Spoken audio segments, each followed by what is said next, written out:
Right, a very good morning, everybody, and welcome. We're going to be going through a session today, which is FICA, keeping compliant.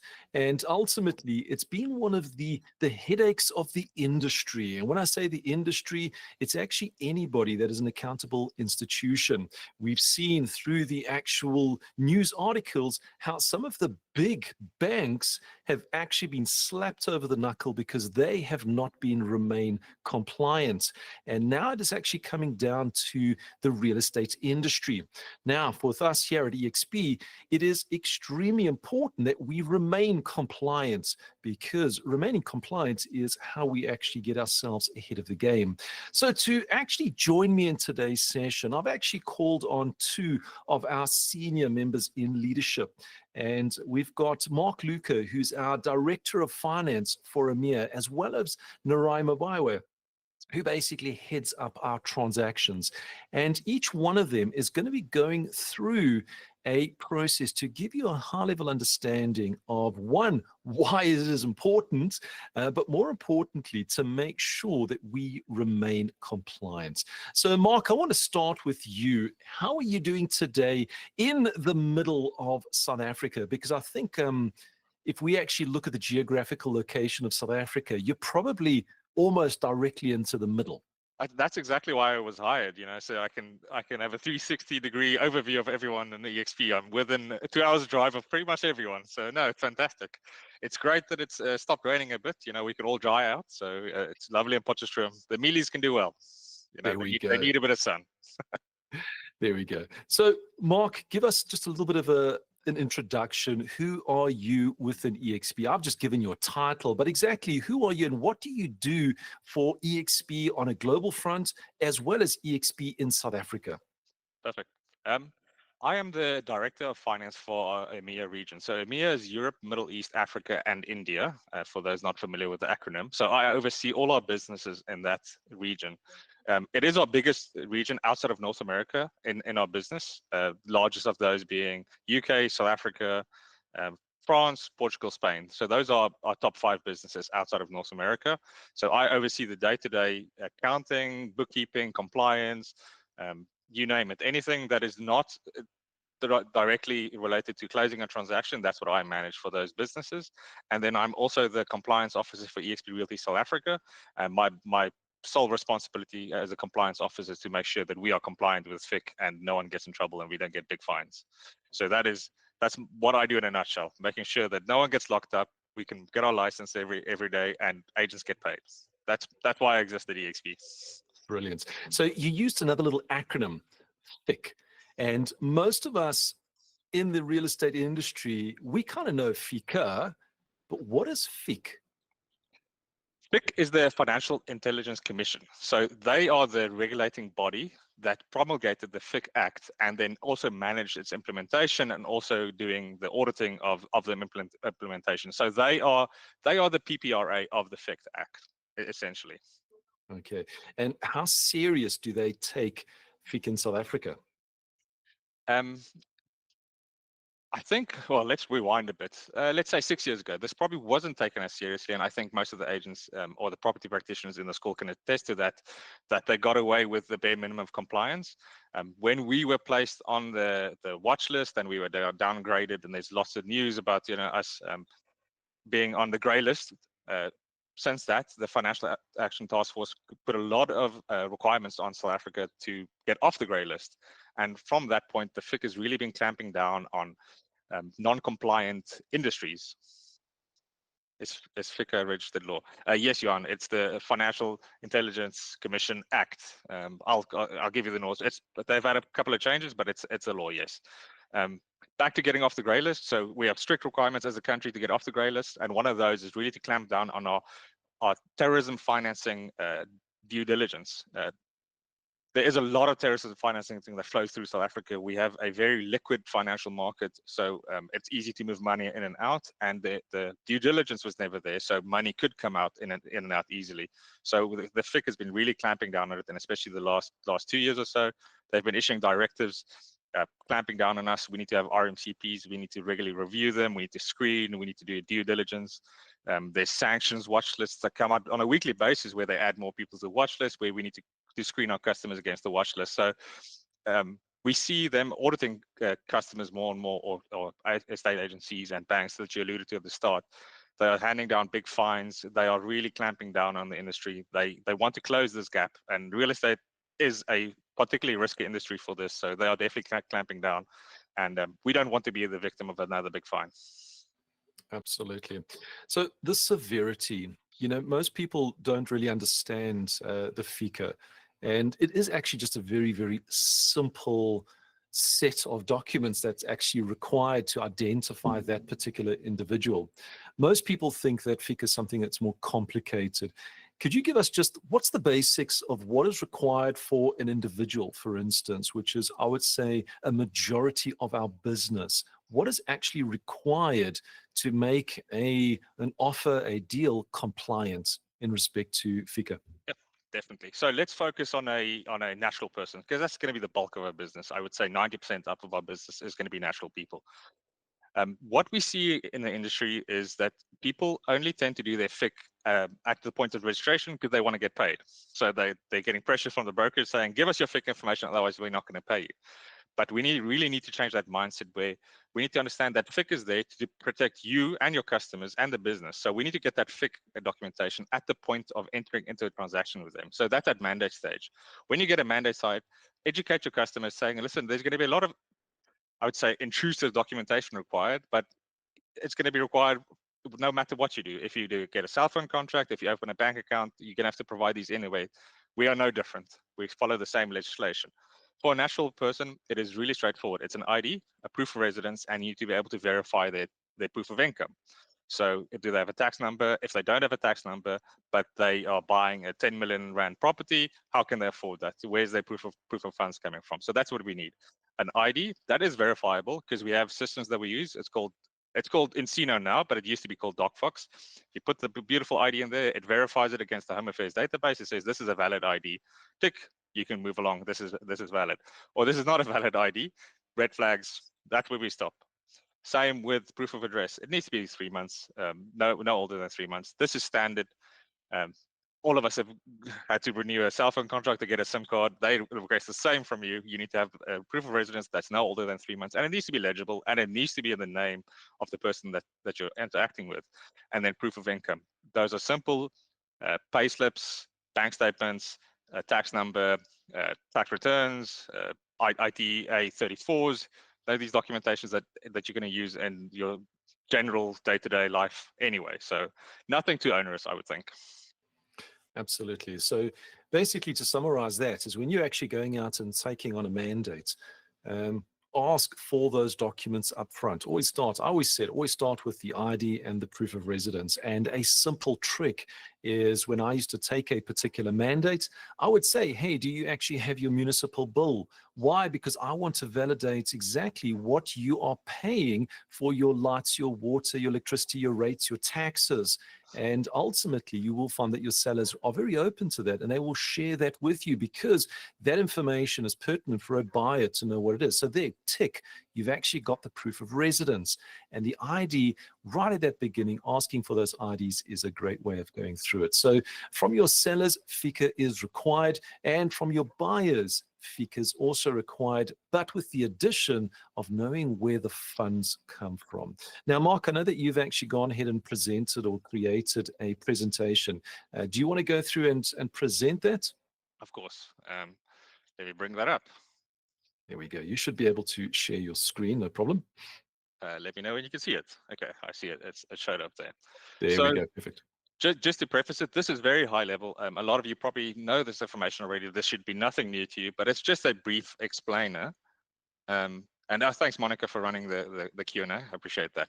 So let's get started. We're all here, keeping compliant. It's great that Stuart booked the session in for us. We need to do this more on a regular basis. And then what I would ask from Stuart, and Stuart needs to keep me accountable, is that we do these sessions, we do them more regularly, and we do in-depth sessions on a certain topic if that's what the need is from the business. So we can look at trust, we can look at natural persons, we can look at whatever we want. But for now, we're starting with a high-level FIC compliance session. what I want to focus on before we get started in the nitty-gritties and stuff is that I know FIC is seen as a punishment. It's not a sexy topic. It is really difficult to do business with FIC. Clients don't want to do that. As soon as you mention FIC, they switch off. They get really upset about it. They think you're intruding into their personal space. You want to snoop on them. But we as an industry need to lead a mindset change in that, because we deal directly with the customers on, and probably one of their most important purchases they do in their life, it's a home, it's a property, is that this is not to punish them. This is to protect them by making sure that the buyers aren't unscrupulous people that are, using illicit funds to purchase property from them. I was chatting to Nariai earlier and said, I don't think people realize the implications of entering a transaction with someone that have used illicit funds to buy that property. We are obligated to report that at that point, and the funds get frozen. So at all stages of the transaction, the funds get frozen. The seller is not going to get their proceeds from the sale. The agent's not going to get their commission. The conveyancer is not going to get anything. No one's going to get anything because everything is frozen. 4 years of worth of investigation, maybe they get their money 4 or 5 years later. We don't want anyone to go through that. That is going to destroy their life. So we need to sell it to them that FIC is there to protect them. It's to build trust and credibility within the industry to say, listen, we are legit. Look, we're doing a FIC properly. I know a lot of people would say, especially now with the EXP, we still new the way they say, at my old brokerage, we didn't do such strict FIC requirements. Why do you require this at EXP? It's because we think we have the leading standard in FIC compliance in the real estate industry. We want to set the standard for everyone else. We want people to know that if you're doing business with the EXP, my agent is compliant, everything is legit. There is no risk of us triggering any sanctions or any audits or any fraud investigations, because we do everything we need to do. For that, we obviously need your participation. So FIC, Stuart alluded to this earlier, the Financial Intelligence Center Act, FICA. So FIC Act, FICA that we refer to, it's South African law aimed at preventing money laundering and terrorism financing. The real estate industry is really a high risk industry for financial crimes. You could just think how easy it is to launder money through buying real estate. You have R1 million of illicit funds, you buy a property, you sell a property, you make a gain, that's legit funds now. And they've essentially money laundered, and you facilitated in them laundering the money. And then us as property practitioners, we play a key role in identifying this, because we work with these people, we see them face to face, we meet them, and we need to do KYC on them. So we are at the forefront of battling this in our industry. Why does FIC matter? Just said it, that the real estate industry is really an industry that is highly conducive to illicit activities, just due to the nature of it. It's there to protect the agencies and the practitioners from legal and financial risks, penalties, sanctions, those types of things. And it's there to protect your buyers and sellers, and then build trust and making sure that you can prove that you're a legitimate agent. And then to prove that non-compliance can really lead to heavy fines. Just Google it after this call, can see Stuart alluded to banks getting fines, but we're talking about millions and millions of rands of fines happening in the industry now as they clamp down on this. So what are your responsibilities? Once again, Stuart alluded to this, and it's very simple, very, very simple. It all comes down to KYC. KYC is know your customer. And know your customer is not just a natural person, it's the trust, it's the deceased estate, it's the closed corporation, it's the company, it's the listed entity, it's the tenant, it's the landlord, anyone that is your customer. You need to know who you're going into a transaction with. You need to verify that upfront. You need to verify their buyers and sellers, get their IDs, get their proof of residence, get their source of funds, get their mandates, get their letters of appointment, get the court documents appointing them as an executive estate. Get all of that at the start of the transaction, so that you know who you're doing business with. I just want to. I'll come back to this. Sorry. Okay.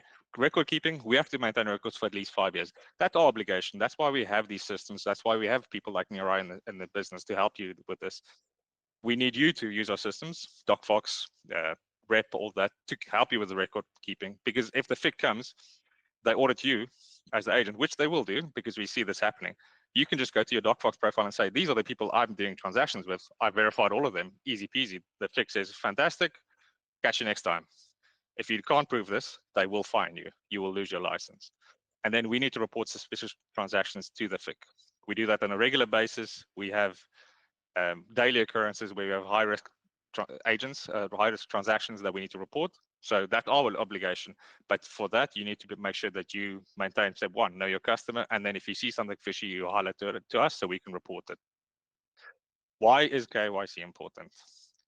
KYC is a process to verify your clients. We discussed it, but why is it important? It's to prevent money laundering and fraud in real estate transactions and helps identify high-risk clients before a transaction is completed. Remember, before a transaction is completed, not at point of registration where you want your commission. We need to know if they're high risk before funds even started moving. And then we are obliged. This is not a nice to have or a optional thing. We are obliged. You as an agent that holds a PPO license is obliged to meet these regulations. The FIC is very clear on what we need to do. We need to make sure that we do this as a business and as a property practitioner. And the steps for you, like I said, we're going to repeat this ad infinitum.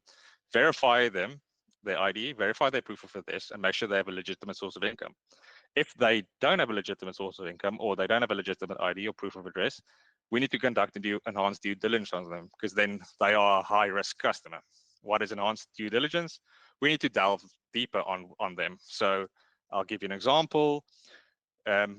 We have someone that doesn't want to provide a income number, tax income number to us, but they want to buy a property in Camps Bay for 20 million. They said they've never registered for tax, but they can afford the 20 million. Where does that money come from? They can't prove at any stage of the transaction where the money came from. That is a suspicious transaction. If there ever was a suspicious transaction, we report that. But if you've never asked for that proof of income tax number, you would not be able to report this as a suspicious transaction. So it is important to get these things going. What are the risks? You know, open to money laundering, finance, fines, losing your license, reputational damage. Clients are not going to come back to you if you're the one that gave them a buyer that was doing money laundering. And then operational risks, unreliable clients. You will build up a reputation as the agent that is facilitating dodgy transactions, for lack of a better term. And customers will come to you and you will get found out. So just avoid that. And then what's considered a suspicious transaction? Unusual cash transactions are large sums paid in cash. If someone shows up at the conveyance office with stacks and stacks and stacks of cash, that is suspicious. Where did they get their money? Why is it not in the bank? Rapid resales of properties with unclear motives, buying and selling of properties, they're either a hustler or they're spending funds, making sure they're cleaning the money. And then buyer refusing to provide identification or proof of funds. This is the most important one, and this is the one we see most often. People just refusing. A lot of them refuse just because they're difficult. I myself, I on a regular basis get very worked up about this, especially if I get a renewal of a contract. But I do provide it in the end, and I understand why. But if they continuously refuse to provide this, you need to report it as a suspicious transaction, because why are they refusing to provide it? That needs to put a red flag in your head to say, why do they not provide this? This is so straightforward. They would provide it in every other transaction they did. Why not in this one? And then transactions involving politically exposed persons with no clear reason. So politically exposed persons is a big one, especially now with all the new legislation they released recently. Those are your politicians, ex-politicians, councillors, people working for state-owned entities, policemen, people working for municipalities. Those are politically exposed people. We live in South Africa. We are very aware of the realities of corruption. We are at the forefront of combating that. I don't want to get too political, but we don't see this happening in the police enforcement mechanism, so we need to get them from a sanction side of the business. Consequences again, fines, reputational damage, increased scrutiny from regulators. And then trying to go through a couple of case studies. These are real scenarios that happen in the business. So a buyer attempts to purchase a property using multiple accounts with unexplained large transfers. What do? We conducted a due diligence and flagged the transaction as suspicious. We reported to the FIC. The FIC investigated it. What was the outcome? The transaction was linked to a money laundering scheme and prevented in time. So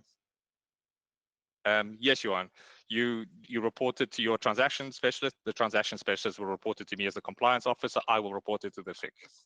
So the transaction was stopped and prevented in time. Second scenario, a real estate firm failed to verify the identity of an international buyer. What happened? We investigated, found the FIC investigated one of our agents found them to be non-compliant with the regulations, and their brokerage was fined 2 million rand, and they were obligated to overhaul the entire compliance procedure. It was a big thing. It was a very big thing. They are no longer with EXP because after they still refused to be compliant. But you see these things get caught. People get caught. And lesson, just make sure that you follow the very basic requirements that we have of you. Just be compliant. There's nothing more required from you. Just follow the basic compliance steps.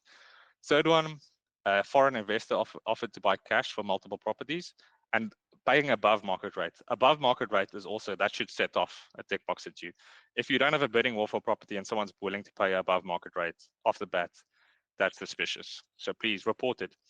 And just on the reporting of it, the fact that you report it does not necessarily mean that the FIC is now going to block it and your customers and your sellers are at risk and they're going to show up and lock them up. It just means that we tell FIC something is wrong here, or we think something might be wrong here. Please have a look at it. They will then assess if further steps need to be taken. Your customers will never be made aware. All of this happens in the background. If everything comes clear, the FIC will just pass by.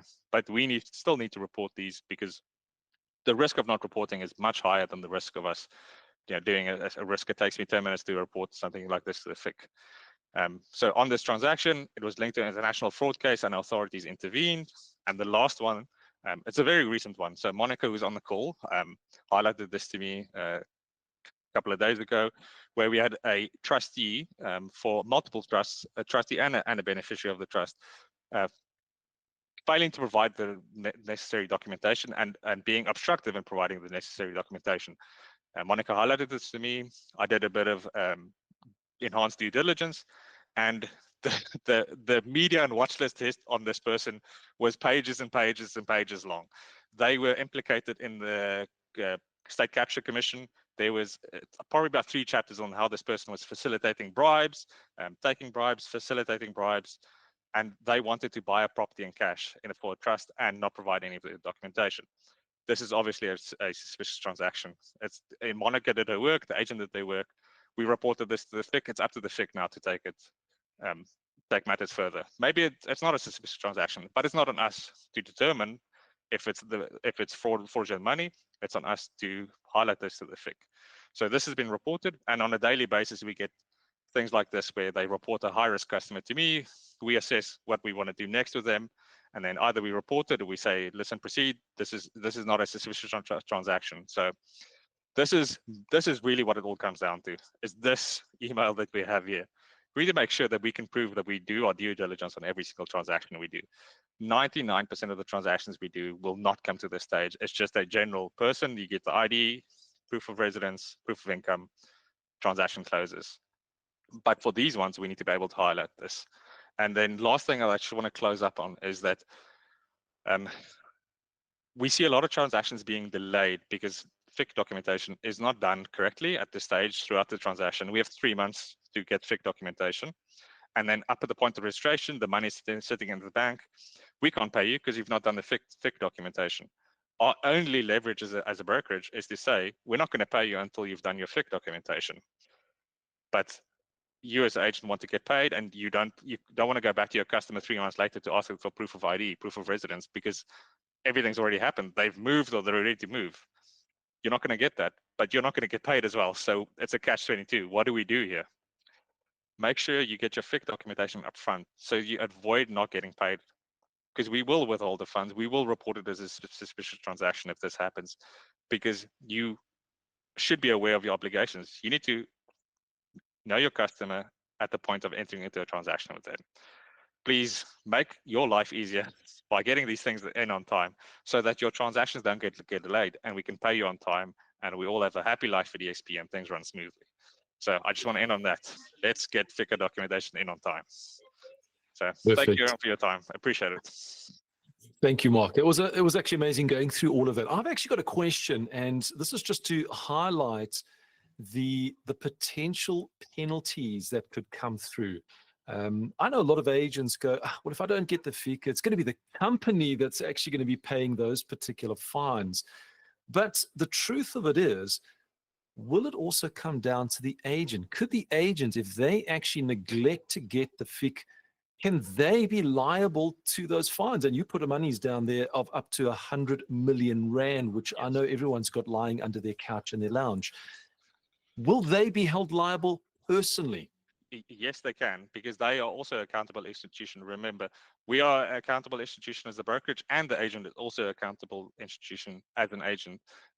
Their PPRA license requires them to meet these obligations, so they will be held liable personally as well.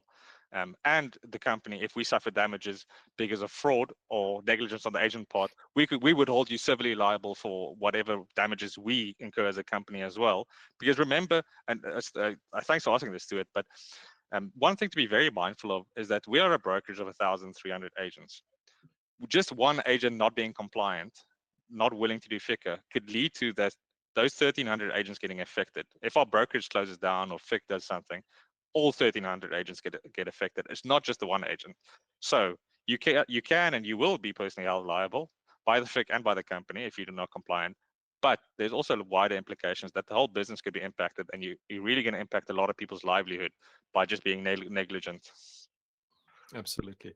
And just to add on to that, and it's a big question, does this now become part of a criminal record? Because I know that if you're going against this, going into the future, if you go into any other company, they always ask for, criminal checks and backgrounds. Could this actually lead to potential a criminal record being placed upon the agent if they don't comply? Definitely. So the FIC will do a thorough investigation, and if you're found to be deliberately fraudulent, they will throw the book at you, and you'll go to jail, and you will get a record. There is no doubt about that. It's happening currently as we speak. They are doing this to agencies in the market.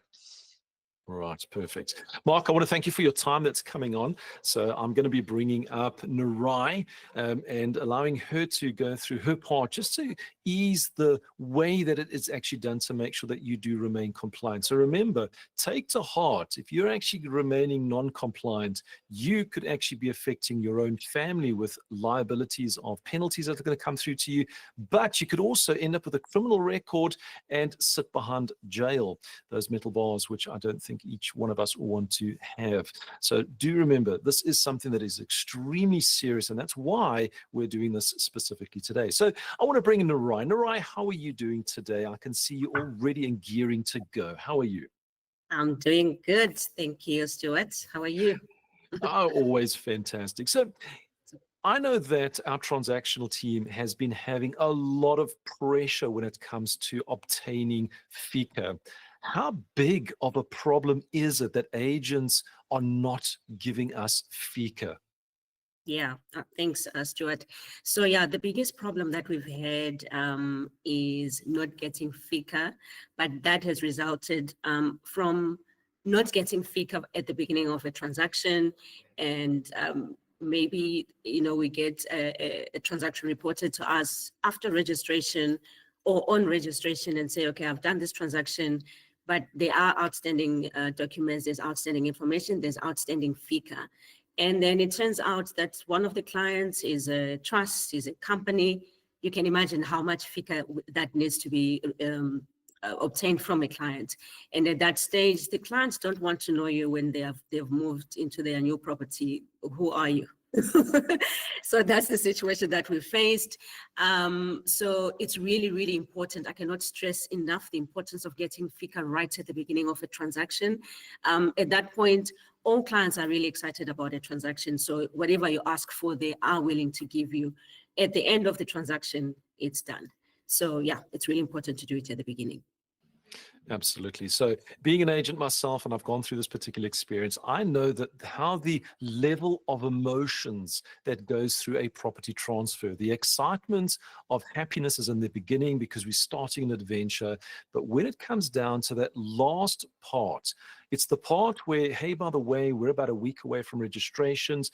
People are more focused about where they're moving to, packing up, moving all of the kids from one school to another. There's a lot of stress, there's a lot of tension that comes in. And as agents, if you're asking at that stage, hey, by the way, we need this and this, you're going to be mixed into the turmoil of their personal emotions. And that's why you get a lot of resistance. So getting it right in the beginning is absolutely imperative. Now, In order for this process to go through smoothly, we've actually adopted a platform. And Narai, could you just explain the platform that we're currently using? I know that they've gone through a name change. What is that platform that we currently use to make sure that we do remain compliant in regards to FICA?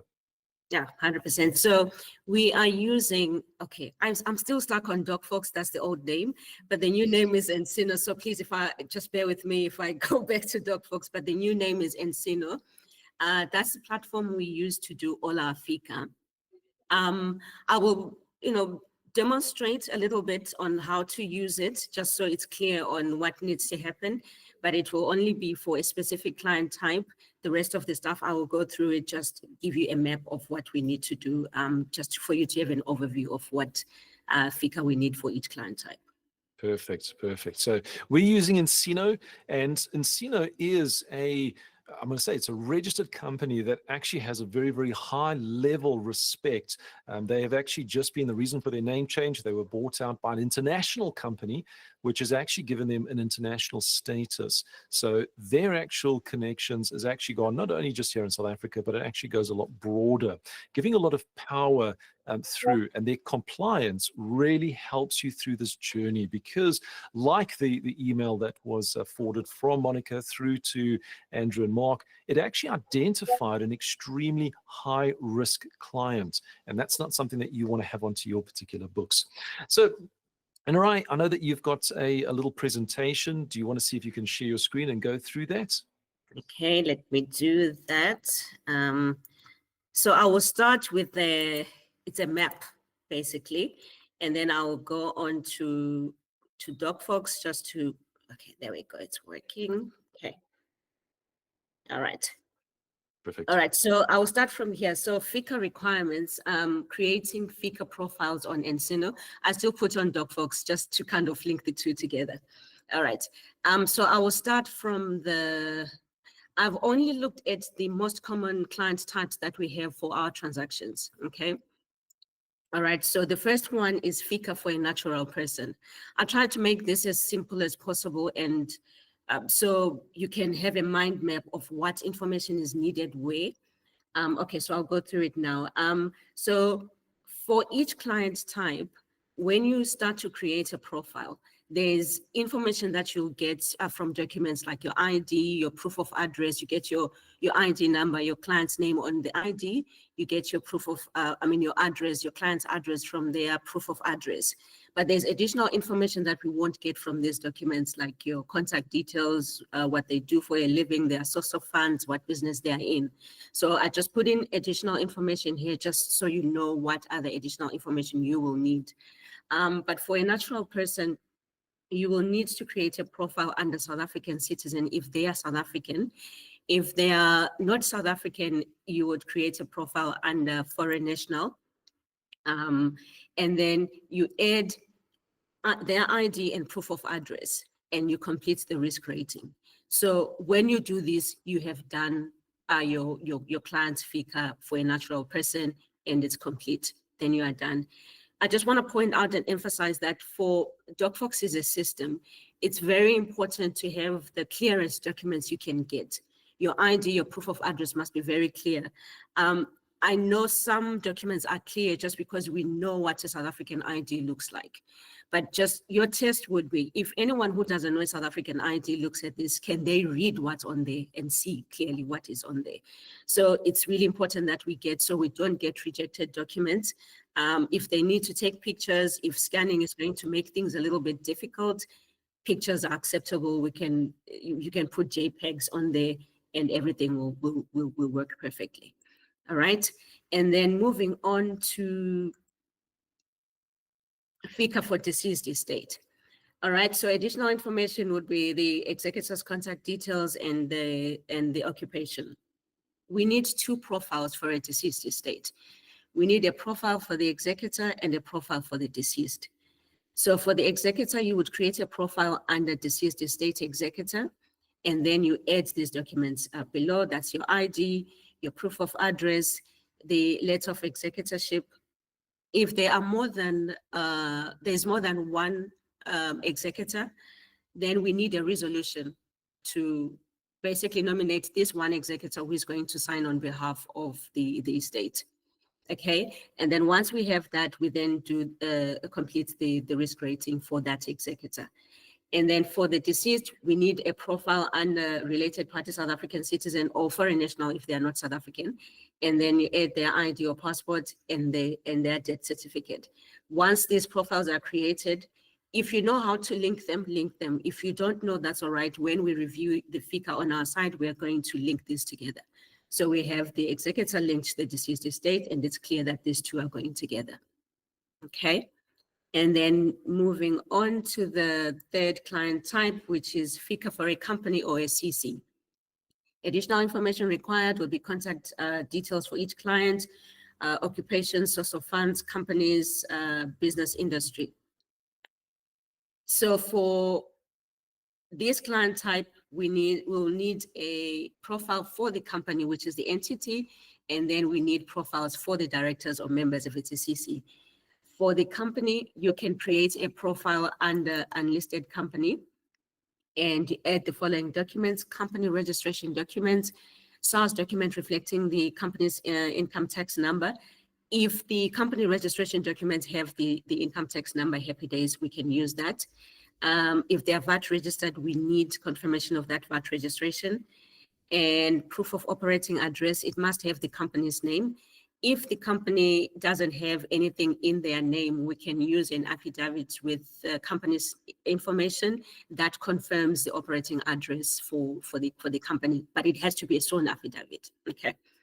All right. And then we then need a signed resolution authorizing the signatory to act on behalf of the company. So it doesn't matter if the company only has a single director there. A company is a juristic person, so it's going to need to authorize whoever is going to sign the documents to do that, even though it's represented by members. So it's that one director is going to say, it's been resolved that I put in their details there, I'm going to sign the transfer documents or the transaction documents on behalf for this company. And then it's signed, happy days, we are good to go. And then we also then need the risk rating for the company. Then for each director or each member of the company, we need profiles, related party for each director or each member, either under South African citizen if they're South African, foreign if they're not South African. Okay, and then we add ID, proof of address, and complete the risk rating. Then these will be linked to the company information. If you are not sure who the members are, when you input the company information onto DocFox and the profile is created, you will get related parties information. I mean, the director's information pulling through from SIPSI, then you know who the active members are. Because sometimes the company documents that we receive are old documents that may not necessarily reflect the current active members. But that information we get from SIPSI once we input the registration numbers, the names, all of that company information, then we know who to FICA next in terms of the directors as related parties. Okay. And then finally, FICA for your trust. Okay, this is a big one. So we need contact details for the client, source of funds, and main business industry if they are in business. Who do we need to FICA for a trust? We need to FICA the trust, which is the entity itself, and we need to FICA the trustees who are part of, who are members of the trust. We also need to FICA named beneficiaries. Okay, so if there are beneficiaries there and they are not named, we are not going to FICA them. For example, a trust deed can come and say the beneficiaries are children of John and Mary, and but they are not named. So, or descendants of this person, but they are not named. So in that case, we're not going to worry about that. It's only the named beneficiaries that we are going to FICA. Okay, if they specifically say sons of so-and-so, and they put their names in there. Okay, so for a trust, what do we need? We need a trust deed. The trust deed will give us all the information of the named beneficiaries. Then there's no other place where we can see who the beneficiaries are except from that trust deed. That's why we need it. Letter of authority, that's where we get the trustees. So a trust deed can have the trustees listed on there, but the letter of authority has the latest active trustees, which is what we use to actually FICA and say, okay, these are the active trustees at this point where we are doing this transaction. Okay, so we need that. And then we need a SARS document reflecting the trust income tax number and VAT, if they are VAT registered. If not, happy days. So if they are not income tax registered, we are going to need an affidavit, sworn affidavit, confirming that they are not income tax registered. And we put that on the profile. If we could also use a letter from their accountant, from the client's accountant, confirming that this trust is not income tax registered. As long as it's signed and it's on the accountant's letterhead, we can accept that as a proof of address if there is nothing in the trust name that we've got. All right. And then proof of address for the trust. If we do have one with each proof of address must have the client's name on. All right. So if the trust doesn't have any proof of address in their name, again, an affidavit will solve all our problems. So you can literally do one affidavit that confirms the trust's proof of address, and if they're not income tax registered, that affidavit can also confirm that the trust is not income tax registered. So there's just one affidavit to confirm those, and we use it, then we know we are covered on both fronts. And then we also need a signed resolution nominating the signatory for the trust. It has to be signed by all the trustees, and we need a risk rating for the trust. Okay, and then the trustees, these are related parties linked to this entity, which is our trust. Each profile under South African citizen if they're South African, foreign national if they're foreign. And then for them, we need an ID, proof of address, and this we will link to the trust. Okay. And then on the named beneficiaries, we need ID, proof of address for each of them. Again, we will link them to the trust. If they are minors, we only need their birth certificate, and that we will link to one of the trustees, because for a minor who doesn't have, who only has a birth certificate, we are only going to link that. We're not going to ask for more information like their address and all of that, because yeah, they're still babies, if I can put it like that. So this we will link to the trustee, and then we link to the trust. Then we have all our complete FICA for the trust. Then we are done. So this is basically the mind. This is meant to be like a mind map of what you will need for each client type. Are there any questions on this? Because I would like to move on just to so I can show you briefly what Encino looks like, and then kind of explain where you load the documents. But I'm going to do one profile, client profile. I will do a natural person just to kind of give you an idea what this system looks like. So let's move on to that, and I'm going to open up for Q&A at the end, where I'll bring back Mark as well. So Narai, you can actually jump straight into giving us that example. Ah, super. Okay, thank you. All right, so this is when you log in, this is what you find. This is your dashboard. This is what you see. I'm going to start from here. So to add a client, you would go on here to customer, add customer. Oh, have I been kicked out? Sorry for this. I'm just going to log back in. Okay, super. Okay, so add customer. This is, then it will take you to this page where you find all your client types.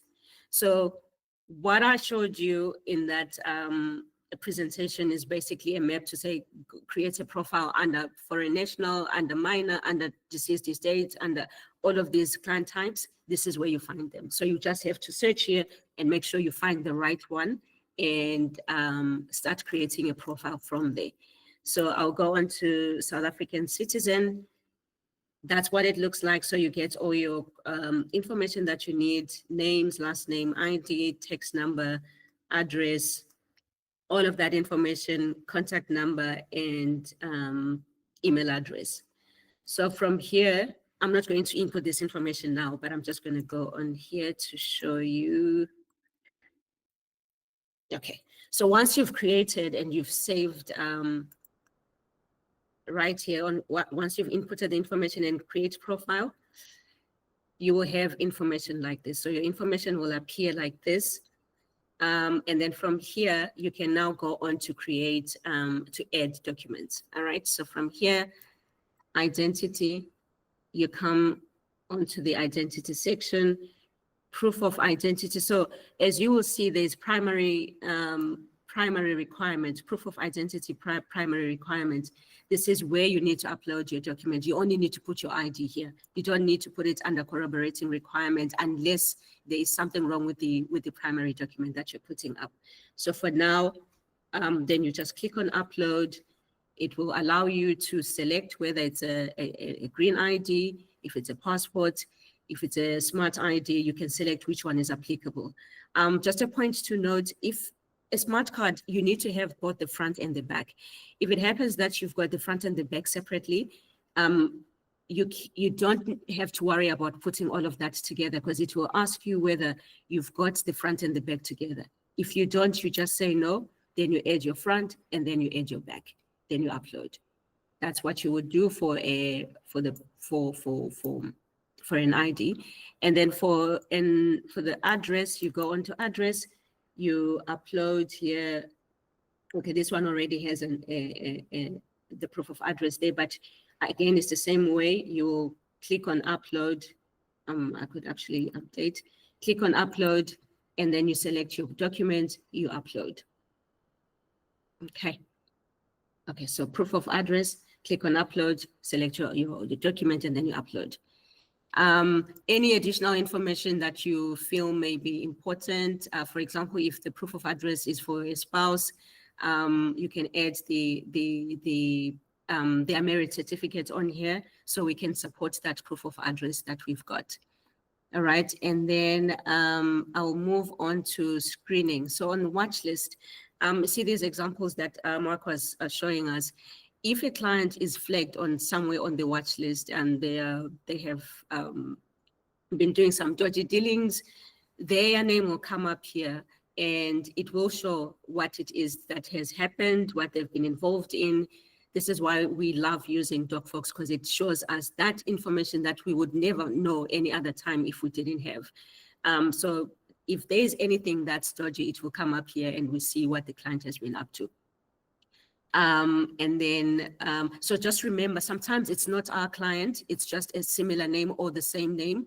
So any name that's very close to the client's name will pop up here, but we obviously check to see if it is our client. If it is, then we report. If not, then we just say not a match and we move on. Okay. And then here on the media search, it's anything, again, if it will match the client's name, it may be our client, it may not be. It may be a name that's just close to the client's name that's coming up here.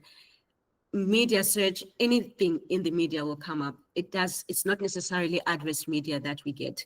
All right, and then we just check here to see what is out here. If it's all clean, happy days, we just have a look and we approve. If there's something that needs to be flagged, we definitely let our compliance officer know, and then he will do what he needs to do on his side. Okay, and then the last bit here is the risk rating. So if you struggle with that first part for the watch list and media search, and you are not sure what to look at, leave it. We can do that for you when we check that DocFox, just so it's not confusing and it's not a lot to look at. If you can manage this, please go ahead and just review and see what's there. And then the last bit here is the risk rating. So remember on this, it's the same questions that are asked for both the seller and the buyer. So when you answer these questions, just remember are you answering for the seller? Are you answering for the buyer? Because some are not applicable to the other clients. Okay, so you answer all these questions. These last two are rental. If it's a sale and it's not related to a rental, you can just say not applicable to to a sale. If it's a rental, then you can just answer accordingly. So this is basically what what DocFox looks like. And once we have reviewed this and approved the profile, we then download the DocFox summary and we load that onto the system on REP, just to make sure we've gone through everything that we need to, and we know that this client has been FICA'd. If a client comes off as a high risk client, we are going to ask for their proof of income, because that's part of the enhanced due diligence which we need to do. So we will let you know if we need further information to do enhanced due diligence. So that's basically the what DocFox does for us. We can only do obviously one profile at this point for time, because we don't have a lot of time to do every other client profile. But I'm hoping that this map here will help you see what and where you need to go for each client type. So yeah, that's it. Thank you. Fantastic. Thank you, Narai, giving us that little high-level overview of the documentation that's required, as well as the overview of what we now call it Encino, no longer DocFox, what it actually looks like. So a lot of questions that come up: where will I find a copy of this particular recording, because it is recorded, copies of the slides. So every single agent within EXP is going to be invited to a new program that is within Trackstar, and it's called FICA Compliance. Now, every single agent will have access to that particular document. So by the end of today, you'll actually get the email invites. You will go through. There are some short videos covering FICA, what Mark has covered, what Narai has covered. It's also going to have this particular recording. It's also got recordings. It was under the heading of DocFox, but you'll see that the actual format is exactly the same, so that you can watch those particular videos. And this will be used part of our compliance. So for agents that don't go through it, you will get reminders until you've actually gone through it in total. I will allow you to fast forward through the actual video so that you can actually just pick up the parts that is required. So this is something that we are going to be almost making as a mandatory to make sure that our agents do remain compliant. It is a requirement from FICA that we actually do these particular trainings, and we will be having more of these trainings going into the actual future. Right, I've now actually gone and opened up the microphone. So if you do have a question, you'll see at the bottom of your screen, there's that little hardcore high five hand that I make reference to. You can press that particular high five hand, puts you into an orderly fashion, so it allows you to then open up. Right, Colette, first out of the gate, you can unmute yourself. Hi, Stuart and everyone else. Just a quick question with regards to the process on DocFox. I just find it a little bit tedious that you have to keep going back and reviewing all the documents you've already submitted. Is that something that they're going to maybe streamline, because they're obviously verifying all of your documentation and then it comes back and says rejected for whatever reason? Because now you've loaded everything, you're sure everything is there, and then you got to go back again and you got to go check everything and review and approve it and all of those kind of things. It just it seems a little bit of a waste of time. Right. Oh, sorry, I'm just going to go ahead and answer that. So the reason why you get those emails to say this is not right, this has been rejected for whatever reason, is sometimes you do upload a document and you thought you were uploading an ID for this client, and it turns out you uploaded an ID for a different client. It will tell you that this client is not, the uploaded document is not for the correct client.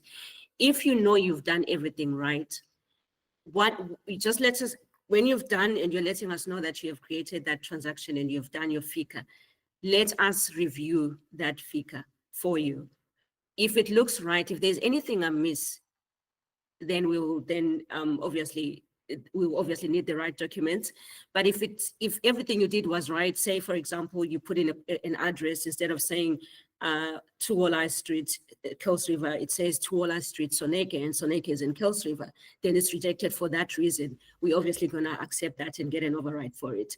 So if you've put on the right documents, you don't have to worry about this. But if there's been a mistake somewhere, then it is important that you just look and see if you've put up the actual right documents. Okay, that's not entirely what I mean. Once Mhm. everything is uploaded and it tells you it's ready for review, you physically Yeah. have to go back into that profile of the client, and then you got to go click at the documents. Then it gives you an option view. Then you got to say approve, reject, or whatever. Then you have to go click on those green approve buttons to change the status on DocFox. Okay, no, you are not supposed to be approving those documents. We will approve on our side. So when you've done, don't approve anything, just upload the documents, just put in the information, we'll approve the profiles on our side. You don't have to go back once you are done. Okay, so I'll just leave it, and when it gets to that status where it says ready for approval, that's when you guys will go and you will approve everything. And then it changes Yes, the status to approved and whatever the yes, case. 100%. So we change the status, but please remember, when you're done, like when you've created those profiles, you have to let us know that you've completed those, because we don't get notifications. We don't know if it's complete. And again, it has to be linked to a transaction. Remember, FICA can be correct on its own, but related in relation to what's on the OTP, it may not be correct, which is why we need for it to be linked. So when you complete it there, let us know and say, this, I've completed FICA for this transaction. And then we link it together and see if what's on there matches what needs to match on the OTP. Perfect. Great. Thank you. Great question. Great question, Colette. Let's jump on there. Nicholas, you've got your hand up. You can unmute yourself and go for it. Hi, Stuart, and hi, everyone. Yes, I have a question also. While I'm listening to this on my phone, I'm busy now on DocFox. I don't know how to pronounce the new name. It's Nino, or Zico. I don't know. But Yes, however, yes, I'm busy loading now some details of a client, and I agree with the previous agent who asked the question. You get numerous emails, or some emails, if some stuff wasn't verified, so you have to go back and then review and click and accept and all of that. But I understand what you mean, because I'm also going to load everything onto rep as well. So that is what I normally do. But now my question is, in a case of a married couple, I already uploaded under the seller the mail under his name, the marriage certificate, as an additional document for proof of address, in this case, which I'm busy with here now, because the proof of address got a password, and I left a message. I add a comment saying this document is password restricted, and I put the password in. So my question is, will you guys go into this document and then verify the seller's proof of address? And also, when it comes to the wife, I got only an ID. I got only the marriage certificate, and I got obviously the banking details. So you guys will also verify and add that in as the same as the male seller's details, because they are married.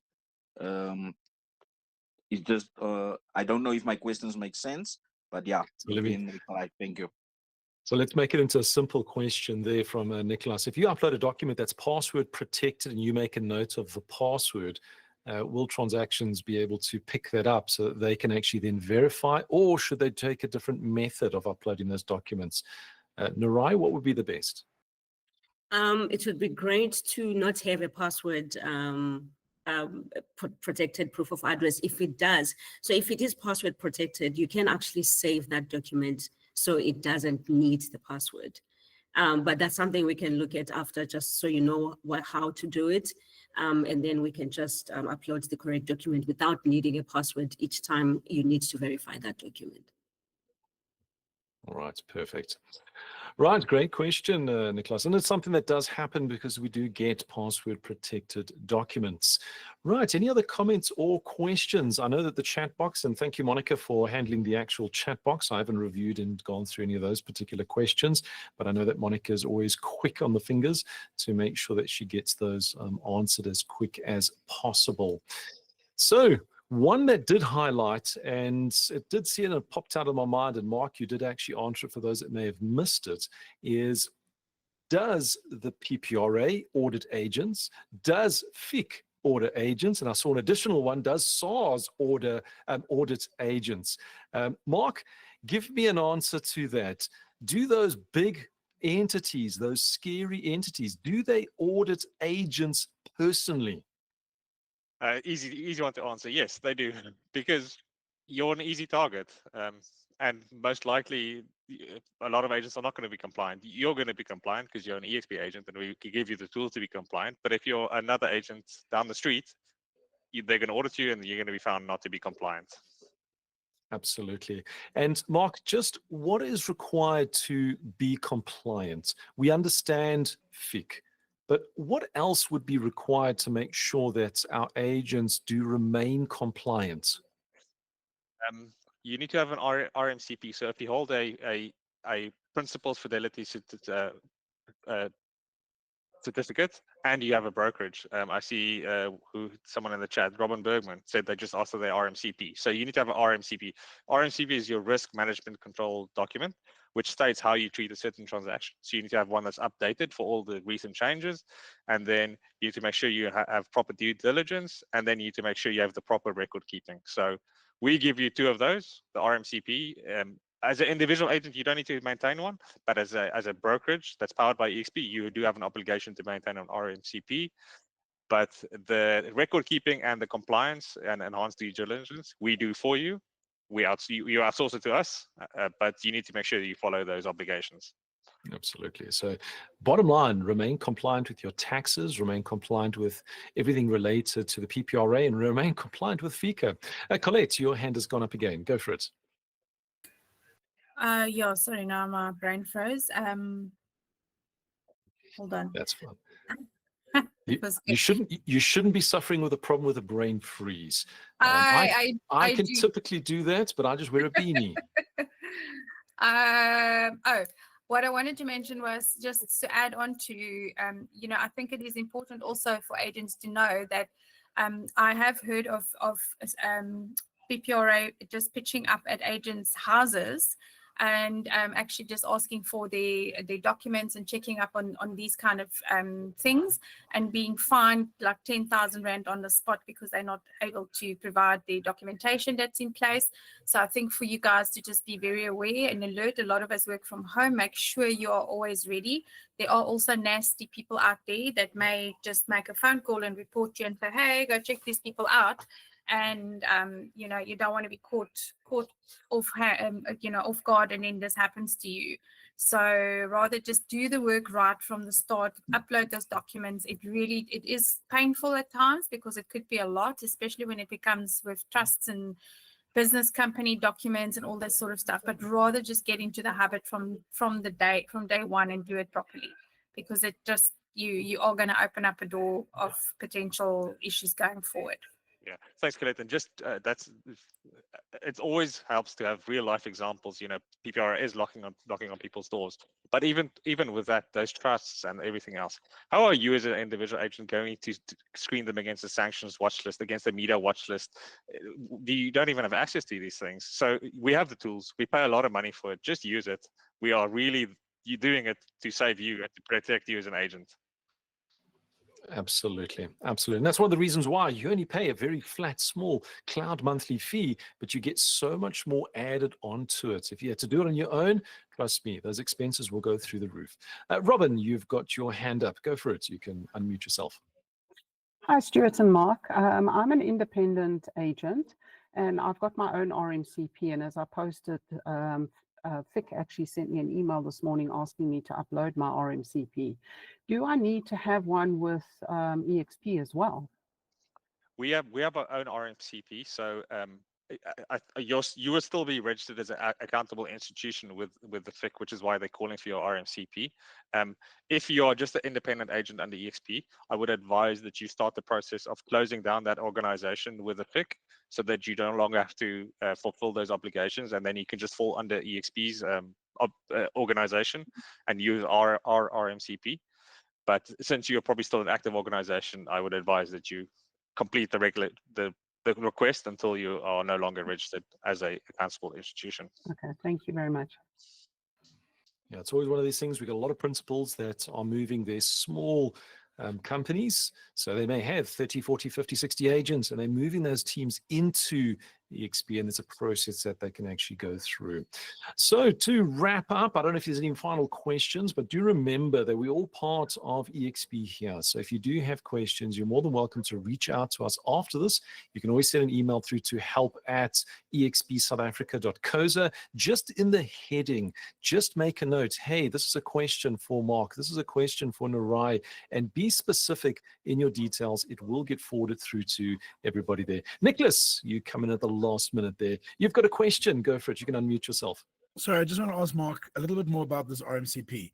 Obviously, look, if it's a client and we did the okay, so yes, you know, you're powered by, you've got your RMCP for your business and whatever the case is as a principal, but then the deal is done through EXP, and they come to my gate and they're looking for a certain client because they think it was done through Perrywood or EXP. They're not sure.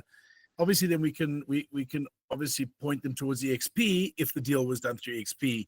If it's a rental deal or a management that I'm dealing with, that would obviously be on my head, correct? Yeah, if it's a procurement rental, you do those through EXP, so it would still fall under our accountable institution, so our RMCP. If it's a managed rental, yes, that's your own client, your own responsibility to manage them under your organization. Can somebody help with doing an RMCP? Do we know people? Nicholas, pop me a mail and then I can send you a template. Okay. We have access to a template, but one thing about the RMCP to note, and I've seen a bunch of audits where people fail this, is they take the template and they just change the name and they sign it, and then the fix says, oh, you just use the standard template and you never change anything, because obviously certain processes are going to change within each office, I think. Yeah, yes. and how you do compliance and what do you do checks. So you need to make sure you change it for those things. And then What's your email, Mark? It's mark.luker@exprealty.net. I'll put it in the chat for you. Okay, thank you very much. Fantastic. Yes. So there we go. We've got all that assistance to help each one of you guys out there. So let's actually just circle around. I don't want to be respectful of all of your time. We are actually just over the actual hour. So Narai, let me start with yourself. Any final words or comments from you to close up? Yeah, so I just want to emphasize the importance of doing this FICA right at the beginning. I think it saves everyone the stress of trying to run around last minute to get these documents when you're wanting your commission to be paid out. And yeah, so if you get it, let's get this FICA signed off before lodgement. When we get to invoice, we are literally requesting the invoice. We're not looking at any documents because everything has been signed off. And then from then on, we're just waiting for the commission. Then it's less stress. It will be all happy days. Absolutely. So get FICA right up front. And Mark, again, thank you for coming on. I know that you're running busy with all of the different countries. So thanks for your time. Any final thoughts, comments from yourself? No, I just echo exactly what Narai said. Just do what you know you're supposed to do, and then your life will be really easy with this, because this is the biggest blocker. When we look at the NPS, it is almost always FICA and delays on payment due to FICA. So get it done up front. Save yourself the headache when it comes to getting paid. So please, and if you have any questions, reach out to your transactions team. They're very knowledgeable. They really know about FICA. They can help you. They're not going to do your FICA for you in terms of contacting customers, because that's your obligation. But they are a wealth of knowledge. They deal with hundreds of customers a day. They know what to do. So they can always guide you in the right direction. Excellent. Again, thank you, Mark. Thank you, Narai. It's always great to have you guys on this particular session. The first of, well, there's going to be many to actually follow.